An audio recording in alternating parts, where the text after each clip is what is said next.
Ah, Inquisitor, you have finally come into your own. The Maker has put you on a difficult path. I pray you walk it safely. I remember our talk out there before we found Skyhold. It wasn't just the Maker who put me on this path, was it? The Inquisitor could never have been Cassandra, or Leliana, or me for that matter. We are too political, too tied to the Chantry and all its failings. But I did not make you stand against Corypheus. I did not make you risk death to save the people of Haven. Only you could be the Inquisitor. I only pray the power of the Inquisition is enough. If the power of the Inquisition isn't enough, we're all in a great deal of trouble. It may seem overwhelming now, but you have already done more than most could have. The Maker has chosen you to deliver us from Corypheus. You have the faith and support of everyone here. Never forget that. Now, was there anything else? Can you tell me anything about Corypheus? I know nothing of the man personally, but the Chant of Light speaks of what he claims to be. No matter their power, their triumphs, the mage lords of Tevinter were men and doomed to die. Then a voice whispered within their hearts, "Shall you surrender your power to time like the beasts of the fields? You are the lords of the earth. Go forth to claim the empty throne of heaven and be gods." That was one of the old gods speaking in their dreams? Yes, Dumat as I understand it. In secret, they worked magic upon magic. All their power and all their vanity they turned against the veil, until at last it gave way. That sounds like what happened with the breach. Very similar, Inquisitor. Above them, a river of light. Before them, the throne of heaven waiting. Beneath their feet, the footprints of the Maker, and all around them echoed a vast silence.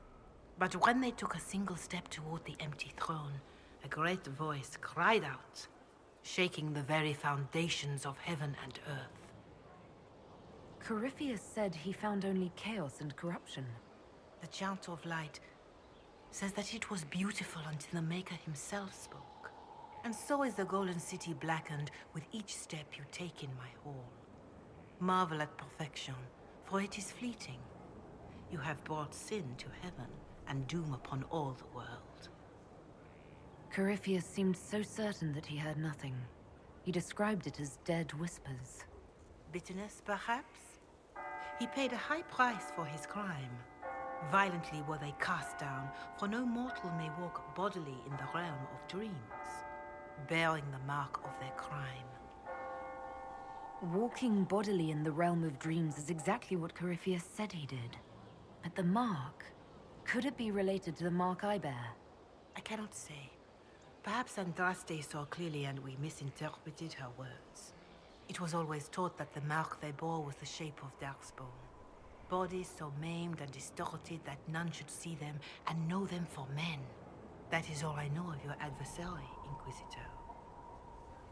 Some of the Chant of Light describes what we've seen and what Corypheus said, but not all of it. The Chant of Light is the work of mankind. We of all people must accept that mankind is fallible. Listeners may have misheard one of Andraste's songs. Just one word sung incorrectly could change everything. And how many verses were stricken or changed for foolish political reasons, like the Canticle of Chartan. Still, I would trust these words over any spoken by Corypheus. I hope they help you. Did you know we're actually related, Inquisitor? Related? Oh, not first cousins or anything like that. Can you imagine? You're a Trevelyan, however, and somewhere in the dank nethers of my family tree, there was also a Trevelyan. Perhaps he was even the one who ventured to Ostwick to establish the branch. We are talking long ago, of course. You know that off the top of your head? Not the top. Maybe the lower middle or thereabouts. Bloodlines are serious business in Tevinter. You're taught lessons and tested by strict nannies. I heard your family mentioned, and I had to go through all the old mnemonics, but yes, there it is. I knew there was a reason we looked so much alike. I'd rather we weren't related. That might make flirting awkward. Depends on which branch of the family you come from. Regardless, I think we're still good to go. By at least 3 ages. I'd like to ask you about Tevinter. Ah, yes. Everyone outside the Imperium always seems quite fascinated by it. Probably why they come up with so many ridiculous tales. Flying cows over Minrathous. That's madness. All right, that one's actually true, but the cows didn't have wings. I digress. Anything in particular you wanted to know? It seems strange that an entire empire would be ruled by mages. I find it strange that your mages don't rule anything at all. Actually, the fiction in the Imperium is that mages don't rule. The Magisterium rules. That magisters are all mages is considered a convenient technicality. What is the Magisterium, exactly? The upper house of the Imperial Senate, and the only part worth having a seat on. Those seats are split among the circles of Magi, the Chantry, and the major families. All mages now. It's odd that outside the Imperium, you use Magister like it applies to every Tevinter mage. If you're not a Magister, then what are you called? No special title? I'm an Altus, which is almost as good as a Magister, depending on who you ask. I've never heard of an Altus. Upper class. Those families who trace descent from the Dreamers, the first prophets of the old gods. If you're a mage and you're not Altus, then you're later, lower class. If you're not a mage at all, you're Soperati. That's everyone else. We do love our fancy words. I thought the Archon ruled over the Imperium. Well, yes. Technically, he can overrule laws passed by the Magisterium, but that never happens. Even so, he gets to appoint new Magisters, which means all the families vie madly for his favor. Thus, the Archon gets invited to all the parties. The truest path to Tevinter influence, let me tell you. If it's a fiction, that means mages do rule then. Yes and no. Let me put it this way. Mages do rule, but not all mages are equal. If you're not from the right family, chances are you don't rule anything. Maybe you're even a slave. The idea that anyone could be a mage, however, keeps the masses placated.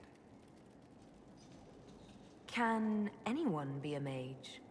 Technically, the potential runs mostly in bloodlines, but it's been known to happen. More importantly, commoners believe it can. Tevinter legend is chock full of mage heroes from humble origins. So they hold out hope. Someday my son or my son's son will be a mage. Someday. Poor sods don't realize that means he'll be a quaestor at the arse end of the 100 Pillars, at best. Being a quaestor isn't a good thing. I imagine the average non-mage likes to think so. Counting numbers and shuffling papers all day is better than many occupations after all. If you're a second-class citizen among a pack of piranha, however, your outlook changes. Let me ask you something else. Of course. Anyone who talks about the Imperium mentions slavery. It's the center of the slave trade. Ah. That is true. And did you have slaves? Not personally, but my family does and treats them well. Honestly, I never thought much about it until I came south. Back home, it's how it is. Slaves are everywhere. You don't question it. I'm not even certain many slaves do.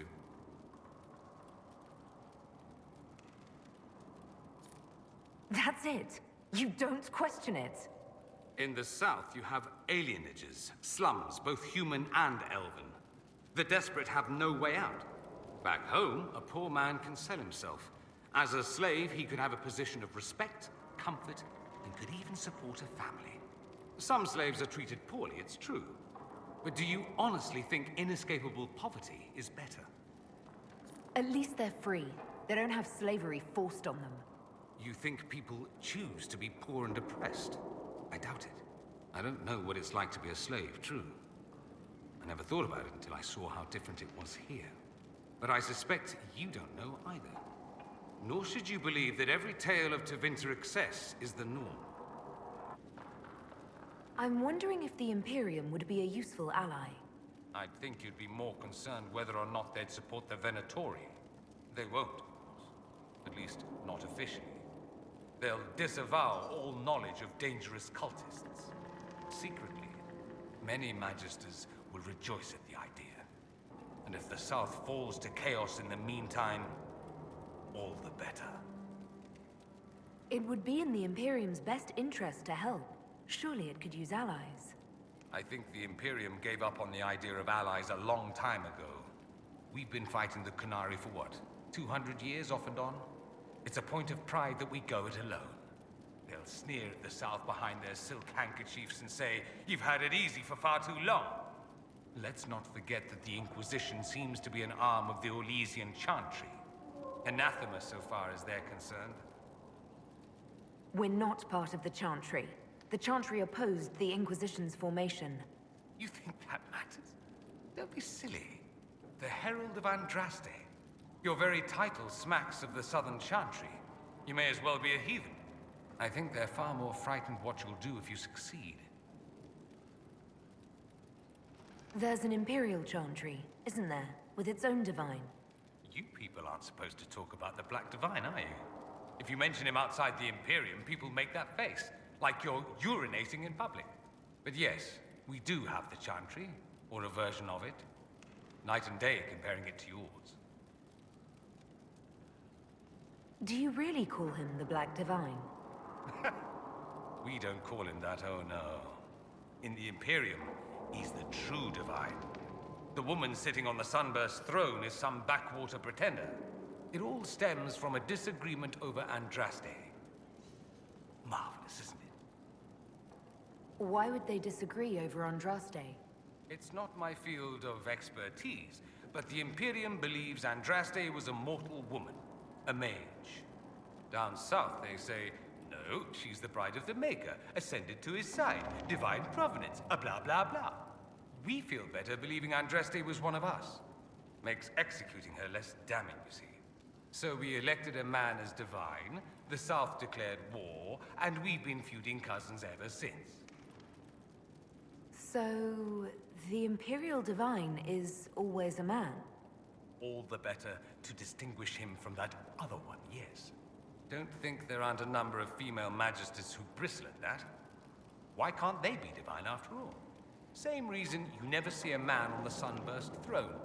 Because that's how it's always been done. Excellent reasoning. Is the Imperial Chantry so different from ours? Not in theory. The main difference is in the whole magic is meant to serve man, not rule over him business.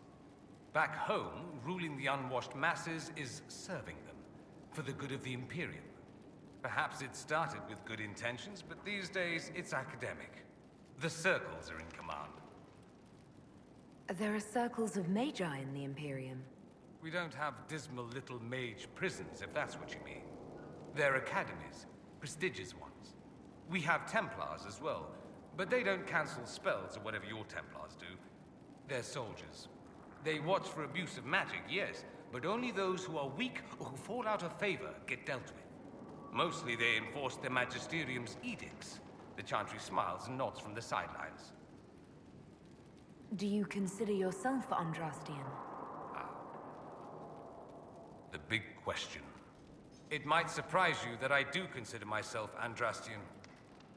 I simply do not believe in the Chantry. It is a relic, whether back home or here in the south.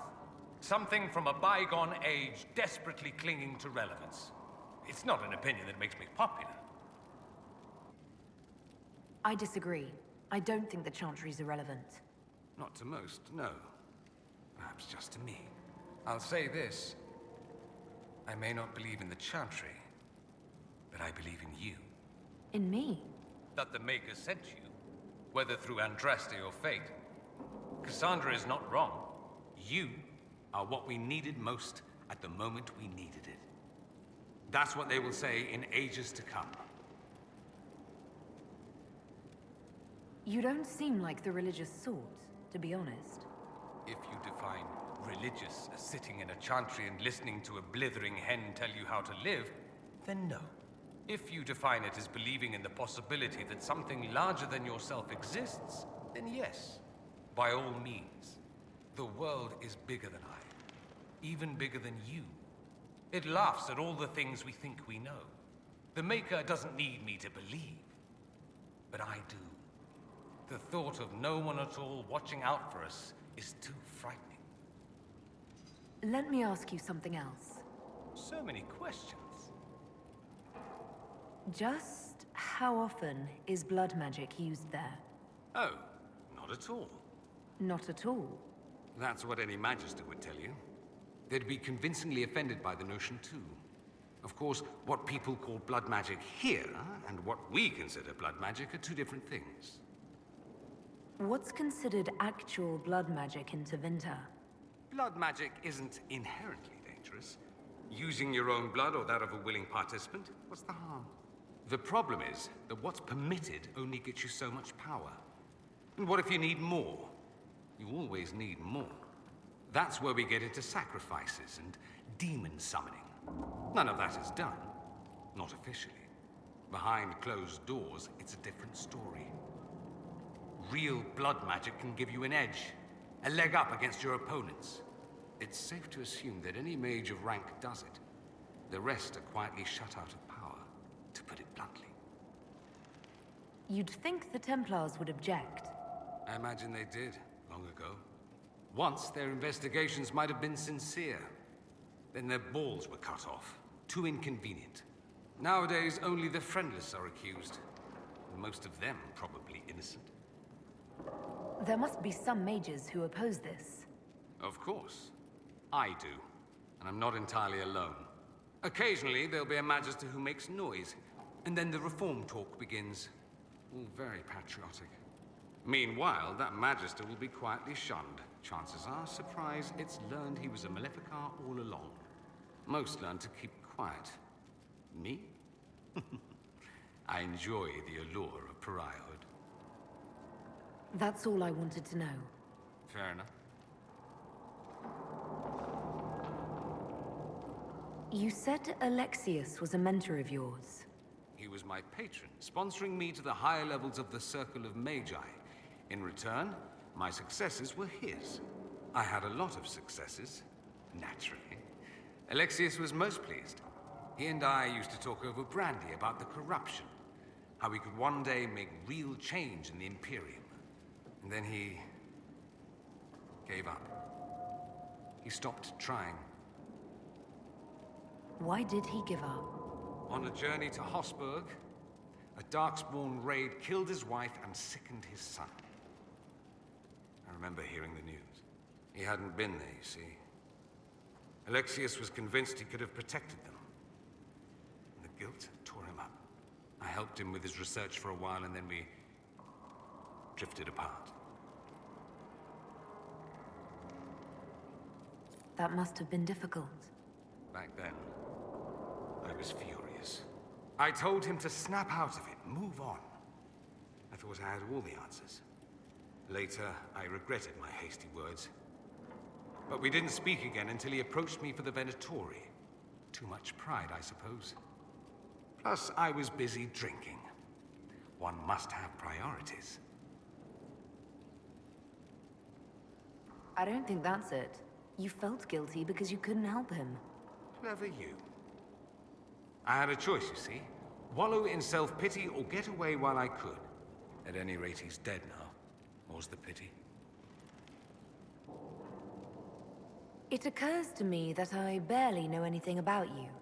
Beyond my being a mage from Tevinter, you mean? Beyond that, yes. And beyond my being so charming and well-dressed, which is obvious to anyone. I'm well aware of your finer qualities. Believe me. Of course you are. You're a discerning and intelligent woman, after all. Now, what was I talking about? Ah, yes, me. I am the scion of House Parvis, a product of generations of careful breeding and the repository of its hopes and dreams. Naturally, I despised it all. The lies, the scheming, the illusions of supremacy. That's Tevinter in a nutshell, isn't it? Needless to say, my family was not happy with my choices. Why would your family be upset with your choices? Because I rejected their idyllic plan. If they had their way, by now I'd be married to some unlucky girl from a powerful family. We'd live in luxurious despair, despising each other as I waited to take my father's place in the magisterium. I declined the honor, and thus it's best I'm far from home. Less of an embarrassment that way, you see? I'm getting the impression that you don't care much for your homeland. On the contrary, I care for my homeland a great deal. There's so much potential. Sadly, we squander it. We refuse to acknowledge how far we've fallen because pretending is easier. We pretend the Canary can be beaten. We pretend that we're superior to everyone, even our own people. Not everyone feels that way. I don't. Sadly, we're the minority. It just seems... So much of what you say about the Imperium is entirely negative. It might sound that way. For all our faults, my people have many virtues. We are laden with history and culture. Tevinter is where Thedas truly began, remember? We treasure our past and preserve it. You can walk down a side street and find nothing built during the modern ages. And despite appearances, we care. Deeply. About everything. We have no reserve, not in war and not in love. If I truly believed my homeland was beyond all hope, I wouldn't miss it so much. What did you mean by generations of careful breeding? The great families of Tevinter don't have children. They refine traits, weed out the undesirable, and promote the rest. My mother was chosen for my father because magic runs strongly in her blood. Never mind that they loathed each other. They wanted a son who could become Archon to make House Parvis the envy of the Imperium. They got me. A cautionary tale that you should be careful what you wish for. Why remain with the Inquisition? Why not go back to Tevinter? I'm not exactly welcome back home. Not that it matters, I'm quite accustomed to being a pariah. It adds to my charm. I can do more for Tevinter here. If the Venatori succeed, it'll set my homeland back 1,000 years. I'm sure some magisters would disagree, but that's why we kill them. I think I've heard enough. That's too bad. I never tire of talking about myself. Demon armies and wardens, and Varric has exactly who we need. The big talker just knows everything. Are things playing out the way you expected? Cassandra laid it out, right? You're the big hat now. Gonna make everything the way it should be. Praying's nice, I suppose. Corypheus bit, though. Shite. Corypheus. Corypheus. Corypheus. Sack Splash. I know his name. Doesn't deserve the respect of me saying it, does he? So you like to have fun. The Inquisition seems an odd fit. Why are you really here? I'm here for you. And to help people. It's starting to sound like you're looking for something more. It is. Mostly. Okay, fine. There's talk and... I want to see. See what? I don't know. I've got all this chantry stuff in my head, and it makes sense, right? But it's fuzzy. I want to see if it's all really real. I just don't know if I want to really know. So I'm selfish. It's all for me. Count yourself lucky, I guess. Is your network of contacts still active after what happened? After Lord Arsehole and Vishel? Of course. He may have killed people, but that just means there's more who hate him. It's crap that he killed people, though. They were just trying to stand up a little. We annoyed some nobles. Does that really help all that much? Gets you paid, for one. You seem happy enough about that. I don't get what's so hard to understand. Your stuff works the same. Your Inquisition, I mean. Punch a bully, people like you. Do it because they asked, or let them think they asked. They like it even more. It's inspiring, even if it sometimes goes tits up and they take a hit back. You know, like Haven.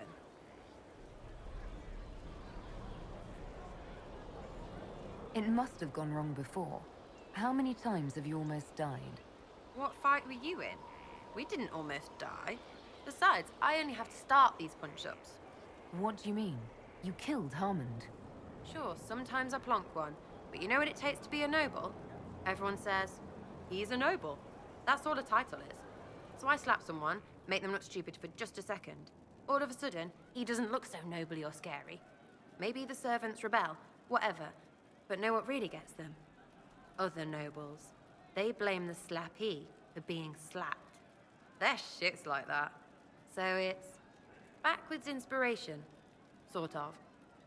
Still works like yours does.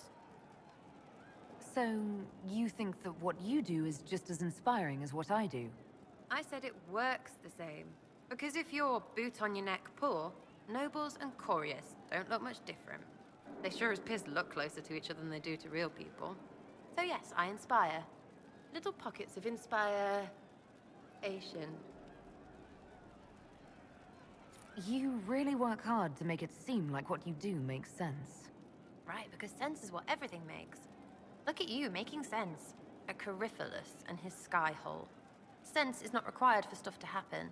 And that's not my rule.